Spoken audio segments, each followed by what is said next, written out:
Bad migawo mochung'ne timo nonro e wi yedhe pachoka Kemri sani koro kwayo piny owacho mondo kum yedhe mawuok e pinje maoko kendo weyo ting' makaman e lwet Kemri kaka yo mar duoko ting' ne piny owacho.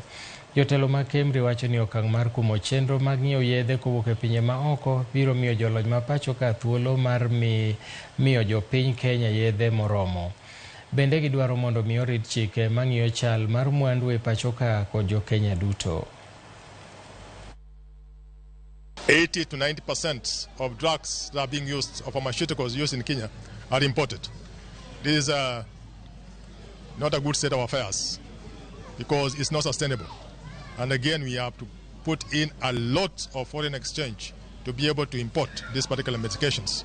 So here, we are working in Kemri to see that we can save the country from that. The moment we get these products, we need a market to be sold within Kenya and within the region, because it will not help if we are making products and then a product is brought from another country to Kenya to compete with ours. So we need protection. We have the products, the one we have, please protect us so that we don't have competition from outside on the same product we are producing. But we are happy right now. The trend that is happening is good because we are seeing that trend which was not there before of buy Kenya, what is made here.